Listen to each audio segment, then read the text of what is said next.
자, 오늘은 우리가 온 세대 어울림 예배로 자녀들과 함께 이제 예배 자리에 함께하고 있습니다.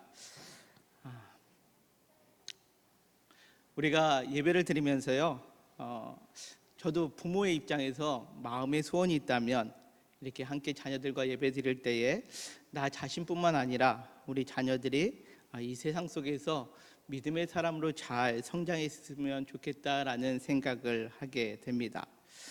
우리 자녀들이 믿음 안에서 잘 성장하기 위해서 그러면 우리는 어떻게 해야 할까요? 아마 부모 세대가 먼저 믿음의 모습을 잘 보여줘야 되지 않을까라는 생각을 합니다. 그러기에 오늘 성경에서도 보면 바울은 자신이 개척한 고린도 교회 성도들에게 이와 같이 말씀을 전하고 있습니다. 내가 그리스도를 본받는 자가 된 것 같이 너희는 나를 본받는 자가 되라 라고 그렇게 말씀합니다. 사실 이 말은 그 누구도 쉽게 꺼내기 어려운 말이기도 합니다. 더욱이 믿음이라는 범주 안에서 나를 본받아라 라고 말한다는 것은 어찌 보면 교만하게도 들릴 수 있기 때문에 그렇습니다. 그렇지 않습니까? 누군가가 나만큼만 신앙생활해 라고 한다는 것은 매우 교만할 수도 있기 때문에 그렇습니다. 그럼에도 불구하고 오늘 고린도전서 11장 1절에 보면 바울은 이 고린도 교회 성도들에게 나를 본받는 자가 되라 라고 말하고 있다라는 거죠. 오늘은 이 말씀 속에서 우리 자녀들과 함께 예배드리는 이 온 세대의 어울림 예배 속에서 이 나를 본받는 자가 되라 라는 이 말씀의 의미와 더불어 우리가 어떻게 살아가야 되는지, 그리고 주님을 본받는 삶이 과연 무엇인지를 우리가 함께 말씀 가운데 살펴보고자 합니다.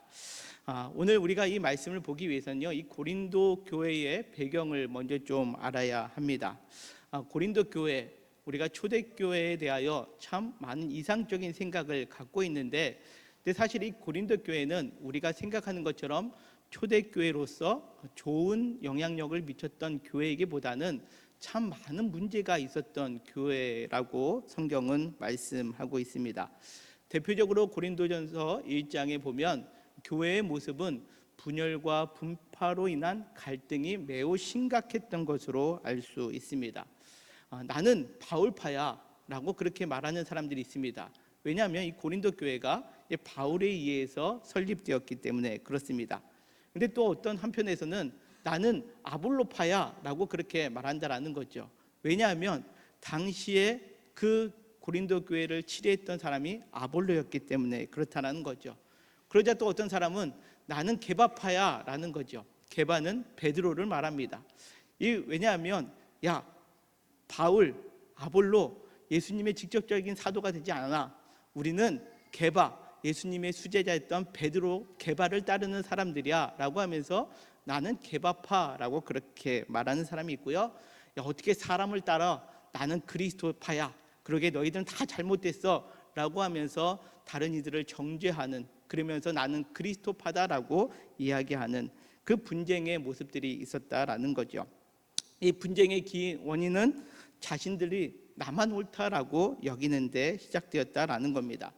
이 같은 갈등의 주요 원인을 다시 살펴보면 이 고린도 교회의 신앙에 미성숙함이 있었기 때문이다라는 거죠. 우리 고린도 교회 성도들은 다 예수님을 믿고 구원받은 사람들이었습니다. 그들은 비록 이방 사람들이었지만 바울이 전한 복음을 듣고 예수님을 믿고 구원받고 이제 삶 속에서 참된 자유함을 누렸다라고 여기는데, 그 자유함을 잘못 오용하다 보니까 그들의 신앙의 미성숙함으로 인하여 갈등과 분열이 일어났고요. 우리가 읽은 고린도전서 10장 앞부분에 보면 고린도 교회 안에 이 신앙의 미성숙함 때문에 일어났던 것들이 있었다면 7절에 우상 숭배가 여전히 있었고, 또 8절에 음행, 또 9절에 주님을 시험하는 모습, 그리고 10절에 이 모든 것들을 통해서 원망의 모습들이 여전히 이 고린도 교회에 남아 있었다라는 겁니다. 이러한 모습을 통해서 또 바울은 우리가 읽은 본문의 앞에 보면 고린도전서 10장 23절에 이렇게 표현하고 있습니다. 모든 것이 가하나 모든 것이 유익한 것은 아니요 모든 것이 가하나 모든 것이 덕을 세우는 것은 아니니라고 그렇게 말씀합니다. 우리가 예수 그리스도를 믿어서 모든 것들이 가능하고 모든 것이 허용되고 모든 것이 합법적으로 이루는 삶이 되었다라는 것을 의미한다라는 거죠. 무엇을 의미합니까? 우리가 예수님을 믿는다라는 것은 요한복음 8장 32절에 예수님께서 말씀하시는 것처럼 진리를 알지니 진리가 너희를 자유롭게 하리라라는 그 말씀처럼 예수님을 믿는다면 우리의 인생 가운데 참 자유함을 누릴 수 있다라는 겁니다. 그런데 이것이 신앙의 성숙함으로 잘 성장해 나가야 되는데 그렇지 못하게 되는 경우 어떻게 되냐? 오늘 23절에 있는 말씀처럼 모든 것이 가합니다. 모든 것이 자유롭고 모든 것이 합법적이지만 모든 것이 유익한 것이 되지 못한다라는 거죠. 또 모든 것이 허용되지만 모든 것이 덕을 세우는 것이 아니다라는 것을 의미합니다. 여기 덕을 세운다라는 그런 표현이 있죠. 이 덕을 세운다라는 표현은 건축자가 건물을 짓다라는 의미가 있다라는 겁니다. 우리가 이것을 신학적으로 어떻게 표현하느냐? 우리가 예수님을 믿어서 구원을 받는다라는 것은 우리가 깨끗해지고 정결해졌기 때문에 구원을 받은 것이 아니라 하나님의 칭의가 있을 때 구원을 받습니다. 하나님으로부터 의롭다 여김을 받는 거죠. 근데 그 의롭다 여김을 받은 사람들이 이제 하나님의 그 모든 것이 가하신 가운데 삶을 살아갈 때에 점점 이제 유익한 삶, 덕을 세우는 삶을 살아가게 되는데 그것을 우리는 성결이다라고 표현할 수 있습니다. 그러기에 이 성결된 삶은 내가 구원받았습니다 라고 사는 것으로 끝나는 것이 아니라 24절에 있는 말씀처럼 31절에 있는 말씀처럼 그런즉 우리가 이제 무엇을 하든지 다 하나님의 영광을 위하여 하는 삶을 살아간다라는 겁니다. 우리가 먹든지 마시든지 무엇을 하든지 다 하나님의 영광을 위하여 사는 삶이다라는 거지요. 그러기에 우리가 이 땅에서 삶을 살아가는 것, 내가 예수님 믿어서 참 자유함을 누렸네 라고 여기는 것뿐만 아니라 그 기준이 생기는 건데 그 기준은 무엇이냐? 하나님의 영광이다라는 거죠. 이것을 마태복음의 말씀에 보면 너희는 세상의 빛이니 너희의 착한 행실을 보고 하늘에 계신 너희 아버지께 영광을 돌리게 하라라는 말씀처럼 우리가 인생을 살아가면서 영광을 위하여 하라라는 이 명령 가운데 있게 된다라는 겁니다. 여기 무엇을 하라라는 이 명령법은요 습관적인 행위를 나타냅니다. 우리가 예수님을 믿었다면 이제는 우리는 어떠한 삶을 살아가야 되느냐? 습관적으로 항상 나도 모르는 사이에 하나님의 영광된 일을 감당하는 삶을 살아가는 것, 이것이 하나님을 믿고 예수 그리스도로 말미암아 구원받는 사람의 모습이 되어야 된다라는 거죠. 자, 이것은 무엇을 하라라는 이 명령은요 우리가 마태복음 6장 3절에 있는 말씀처럼 이렇게 표현될 수 있습니다. 너는 구제할 때에 오른손이 하는 것을 왼손이 모르게 하여 내 구제함을 은밀하게 하라. 은밀한 중에 보시는 내 아버지께서 갚으시리라 라고 그렇게 말씀하고 있습니다. 여러분들 구제할 때에 오른손이 하는 것을 왼손이 모르게 한다라는 것 여러분들 기억하십니까? 오른손이 하는 것을 왼손이 모르게 어떻게 할 수 있죠? 나도 모르게 습관적으로 할 때 우리는 오른손이 하는 것을 왼손이 모르게 행할 수 있다라는 겁니다. 이것은 습관처럼 우리의 구제의 모습도 그런 것이고 오늘 고린도전서 10장 31절에 있는 말씀처럼 우리가 예수님을 믿는 사람이라면 우리는 하나님의 영광을 위하여 너무나도 당연스럽게 그리고 너무나 자연스럽게 하나님의 영광을 위하여 삶을 살아가야 된다라는 것을 의미합니다. 그렇다면 여러분들 하나님의 영광을 위하여 산다라는 의미가 여러분들 무엇이라고 생각합니까? 우리는 하나님의 영광을 어떻게 생각하냐면 내가 시험을 봐서 합격해야지 하나님의 영광이라고 생각합니다. 그렇죠? 그런데 여러분들 시험을 봤는데 내가 시험에서 떨어졌어요. 하나님께 영광이 된다라고 생각하나요? 안 된다라고 생각하나요?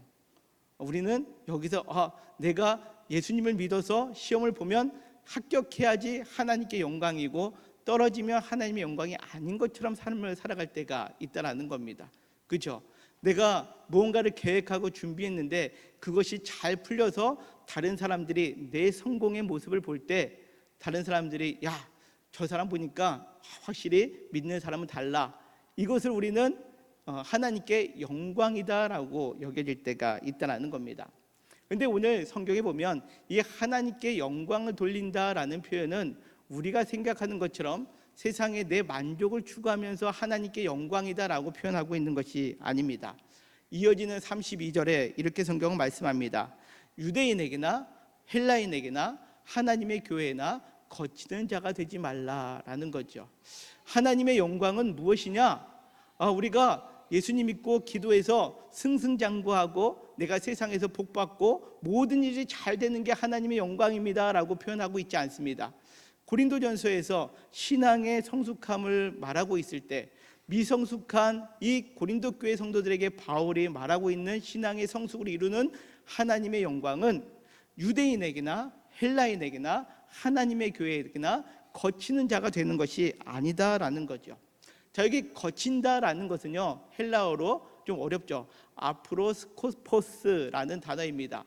이거는 아까 우리가 무엇을 하라라는 명령도 습관적으로 행하는 것이다라고 말씀을 드렸죠.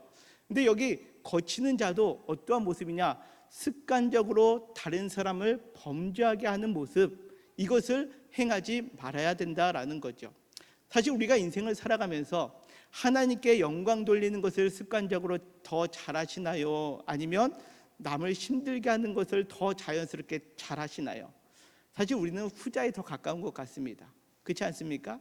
우리가 하나님께 영광 돌리는 삶을 열심히 살아야지라고 우리는 작심하지만 나도 모르는 사이에 행하는 것은 하나님의 영광이 아니라 내 잘못된 행위, 모습을 통해서 다른 사람들에게 더 어렵게 만들고 다른 사람들 범죄하게 하는, 힘들게 하는 그런 모습이 내 안에 있다라는 거죠. 그러기에 진정한 하나님의 영광을 위하여 하라라는 말은 우리가 더욱더 의지적으로 내가 세상 사람들에게, 다른 사람들에게 습관적으로 행하는 그 악한 행동들을 막고 오히려 하나님께 집중해야 될 것을 우리에게 명하고 계시다라는 거죠. 이 거치는 자가 되지 말라라고 할 때 오늘 세 가지 부류의 사람이 등장합니다. 첫째는 유대인에게 거치는 자가 되지 말라라고 그렇게 말씀하고 있습니다. 자, 유대인에게 거치는 자가 되지 말라라는 의미는 어떠한 의미일까요? 유대인들은 율법적으로 사는 사람들이었습니다. 그러기에 우상에게 바쳤던 제물을 먹지 않습니다. 우리가 오늘 함께 봉독한 고린도전서 10장 이 앞부분에 보면 우리가 믿음으로 인하여 자유롭게 됐습니다. 자유롭게 됐다는 것은 무엇을 의미하느냐? 우상에게 바쳤던 것 먹는 것 아무런 이제 꺼리낌이 없다라는 거죠. 그런데 옆에 있던 유대인이 내가 우상에 바쳐 있는 제물이다라는 것을 알고 먹을 때 그 유대인이 시험이 든다면 그것을 먹지 않는 것, 이것이 유대인에게 거치는 자가 되지 아니하는 것이다라는 거죠. 나는 자유롭습니다. 왜냐하면 오늘 성경의 말씀에 보면 모든 것이 가기 때문에 그렇습니다. 그리고 모든 것이 하나님의 것이기 때문에 그렇습니다. 우리가 시편 24편 1절에 있는 말씀에도 보면 모든 창조물은 하나님의 것이다라는 고백이 담겨 있기에 내가 비록 우상에게 바쳐졌다 할지라도 우상은 아무것도 아니죠. 하나님이 더 존귀하신 분이시기 때문에 내가 우상에 바쳤던 것 먹을 수 있습니다. 근데 옆에 있던 그 율법적인 유대인이 내 그것을 먹는 것을 보았을 때에 내가 그 유대인이 시험이 든다면 그것을 하지 아니하는 것, 이것이 진정한 믿음의 사람으로 걸어가는 거치는 자가 되지 아니하는 모습이다라는 거죠. 자, 다음으로 둘째는 헬라인에게 거치는 자가 되지 말라라고 그렇게 표현하고 있습니다. 헬라인은 당시에 그 예수님을 믿지 않느냐는 모든 이방 사람들을 표현하는 것이 헬라인이라는 표현입니다.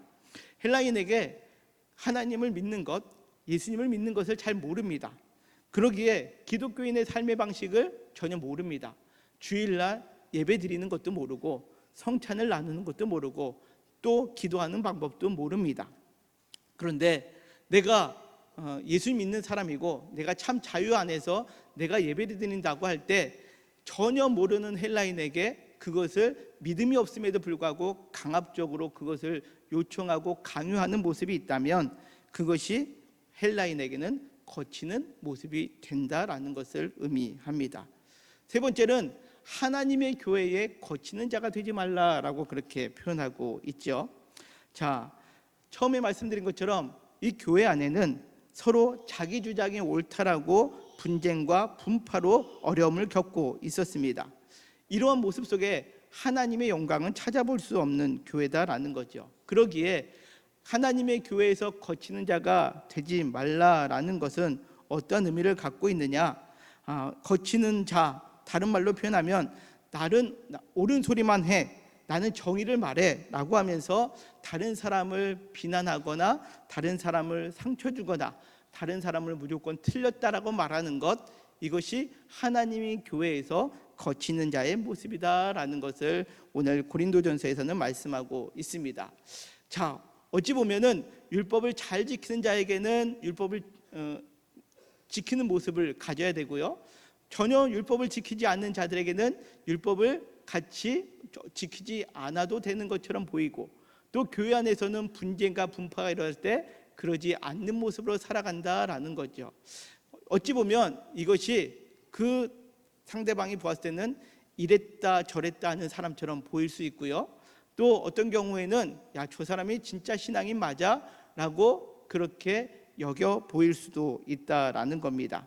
그런데 더 구체적으로 이 거치는 자가 되지 말라라는 가장 궁극적인 이유는 무엇을 의미하느냐? 내가 편하려고, 내가 다른 사람들에게 거치는 자, 관계가 소원해지는 것을 우리가 거부하기 위해서 유대인에게나 헬라인에게나 하나님의 교회에게 거치는 자의 모습으로 살아가는 것이 아니라, 오늘 33절은 더 중요하게 말씀하고 있습니다. 우리 같이 읽겠습니다. 시작. 나와 같이 모든 일에 모든 사람을 기쁘게 하여 자신의 유익을 구하지 아니하고 많은 사람의 유익을 구하여 그들로 구원을 받게 하라. 아멘. 그렇습니다.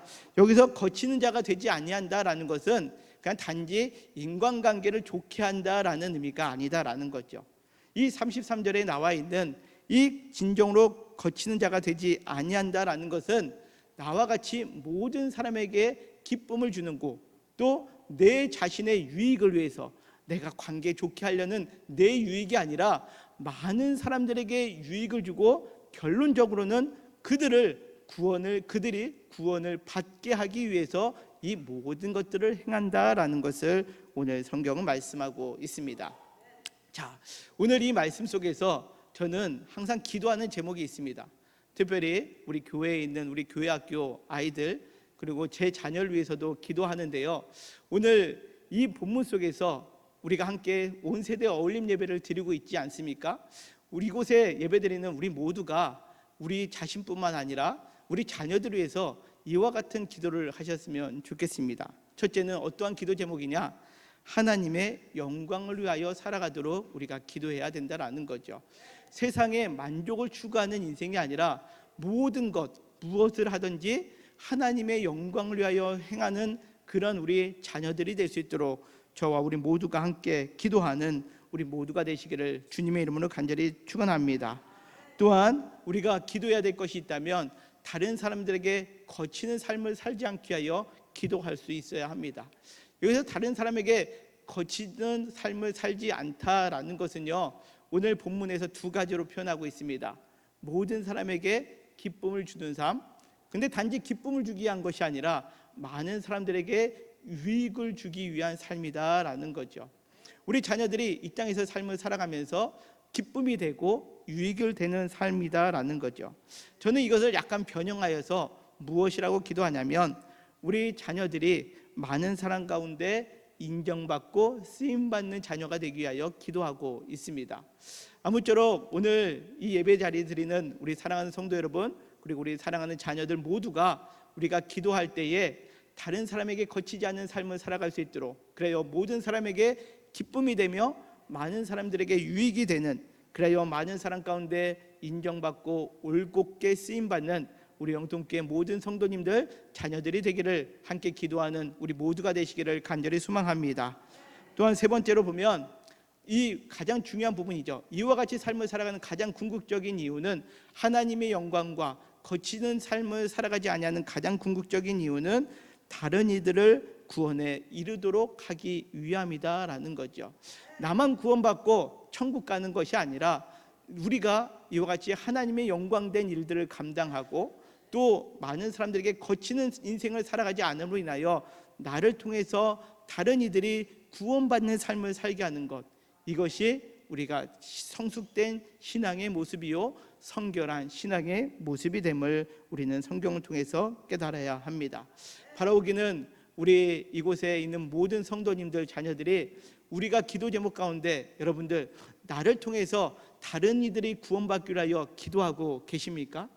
사실 우리는 내가 세상에서 잘 되고 건강하고 복받고 또 모든 일들이 잘 술술 풀리기를 위해서는 기도하지만 실상 나를 통해서 다른 사람이 구원받기 위하여 기도하는 경우는 많이 드문 것 같습니다. 그러기에 오늘 우리가 성숙한 신앙의 모습, 고린도 교회처럼 분열과 분파, 미성숙함으로 늘 어려운 가운데 있는 교회가 아니라 진정한 성숙을 누리기를 원하신다면 오늘 이 세 가지의 기도 제목을 잃지 않고 늘 기도할 수 있는 우리 모두가 되기를 바랍니다. 그렇다면 이 마지막으로 오늘 11장 1절 처음에 있는 말씀인데요, 다시 한번 읽겠습니다. 우리 같이 읽겠습니다. 시작. 내가 그리스도를 본받는 자가 된 것 같이 너희는 나를 본받는 자가 되라. 아멘. 그렇습니다.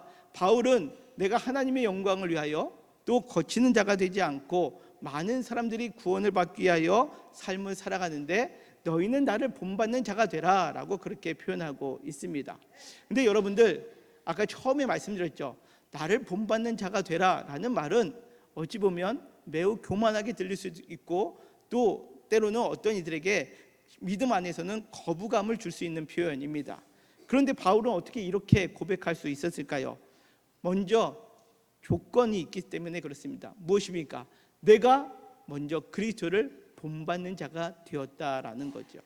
내가 그리스도를 먼저 본받는 자가 되었기 때문에 너희는 나를 본받으라 라는 겁니다. 이 여기서 본받는다라는 것은요, 기준으로 삼는다라는 뜻입니다. 기준. 우리가 예전에 학교에서도 그렇고요, 이제 군대를 다녀오신 분들은 알 겁니다. 병사들이 여러 명 딱 있을 때 지휘관이 딱 한 명을 지목합니다. 암흑의 기준 딱 하면 그 사람을 손을 높게 두고 기준 이렇게 합니다. 그러면 그 기준 앞에 사열 종대로 헤쳐 모여, 그러면 그 사람을 기준으로 네 줄로 쭉 뒤에 서는 모습들이 나옵니다. 그렇지 않습니까? 그리고 그 기준을 향해서 양팔 벌려서, 그러면은 양팔 벌려서 씁니다. 무엇을 의미합니까? 오늘 여기서 그리스도를 본받는 자가 되었다라는 것은 내 삶의 기준이 그리스도가 되었다라는 것을 의미합니다. 내 삶이 기준이 그리스도가 되었을 때에 내 뒤에 따라오는 사람이 내 뒤통수를 보고 누구를 향하여 쓰고 있는 겁니까? 그리스도를 향하여 쓰고 있다라는 것을 의미한다라는 거죠. 내가 그리스도를 본받는 자가 된다라는 것은 내 삶의 기준이 그리스도가 되었다라는 것을 의미하고, 내 삶의 기준이 그리스도가 되어서 하나님의 영광을 위하여 그리고 다른 사람에게 거치는 자가 되지 않고 구원에 이르도록 삶을 살아가는 그 그리스도의 기준된 삶을 살아갈 때에 내 뒤에 오는 삶도 그 그리스도가 기준이 되어 이와 같은 삶을 살아갈 수 있다라는 겁니다. 우리는 때때로 기준을 찾지 못할 때가 있습니다. 그래서 방황할 때가 있습니다. 어디 서야 되는지 우리가 방황할 때 있고요, 때로는 일부러 우리가 기준을 마음속에 두지 않고 내가 마음대로 돌아다니려고 할 때가 있습니다.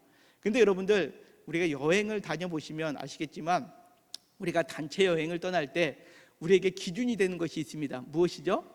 깃발입니다. 자, 깃발을 딱 들고 그 깃발이 보이는 곳으로 모일 때만이 우리가 여행을 완성으로 끝날 수 있지 않겠습니까?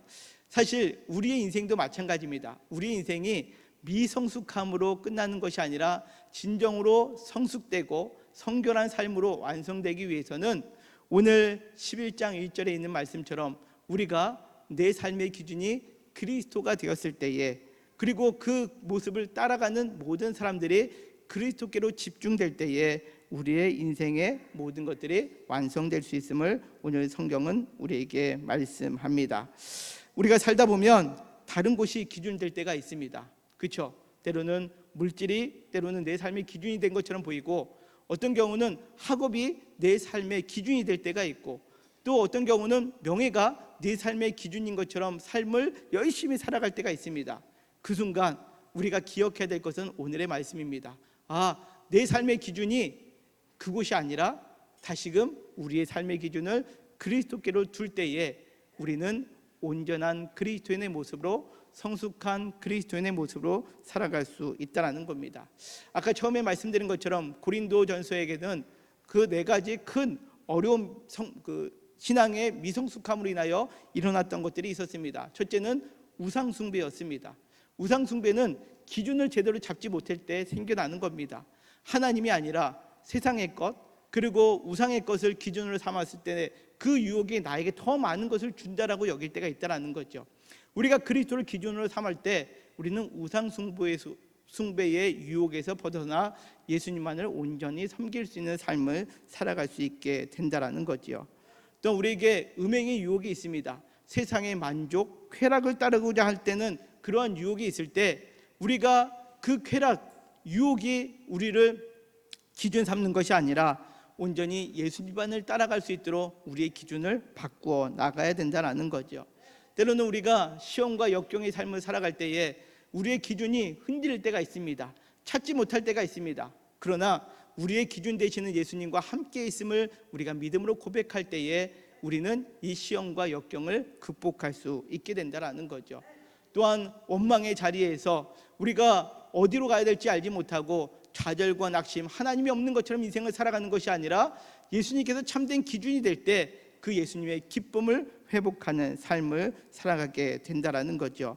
이것이 어떻게 가능할 수 있겠습니까? 내가 본받을 사람은 아무도 없어 라고 이야기하는 것이 아니라 우리 교회에서 내가 본받을 사람은 오직 예수 그리스도 한 분이시고, 내가 그 예수 그리스도를 본받을 때에 우리의 삶의 방향은 어떻게 됩니까? 내가 그리스도가 기준이 되면 내 자녀들이 그리스도가 기준이 되는 삶을 살게 된다는 거죠. 그러기에 오늘 우리 사랑하는 성도 여러분, 오늘 이 말씀을 계속해서 기억하고 기도하셨으면 좋겠습니다. 우리 모두가 하나님의 영광을 위해, 거치는 인생이 되지 않고 다른 사람의 기쁨과 유익을 위해, 구원을 얻기 위해 살아간다면 그것이 하나님 안에서 성결한 삶을 이루는 것이고, 또 하나님께서 우리의 모든 삶 가운데 기준이 되어 주심으로 인하여 우리 모두가 진정으로 흔들리지 아니하는 삶을 살게 됨을 여러분들 기억하시기를 바랍니다. 오늘 우리가 함께 이제 말씀을 생각하며 찬양할 터인데요, 오늘 찬양은 우리 조금 전에 청년들, 학생들이 함께 불렀던 찬양입니다. 나로부터 시작되리라는 찬양입니다. 우리가 그리스도가 기준 될 때, 내가 그리스도를 기준 삼을 때 우리의 변화는 어디서부터 시작되느냐? 나로부터 시작된다라는 거죠. 우리의 옆에 있는 내 남편, 내 아내, 그리고 내 자녀, 이 모든 것들 가운데 기준이 누구부터 시작되느냐? 내가 예수님을 기준으로 삼을 때 우리부터, 나로부터 시작되어서 우리의 가정이 변화되고, 또 우리의 교회 공동체가 변화되고, 또 내 삶의 공동체가 변화되는 그러한 은혜를 경험하는 저와 우리 모두가 되시기를 주님의 이름으로 간절히 축원합니다.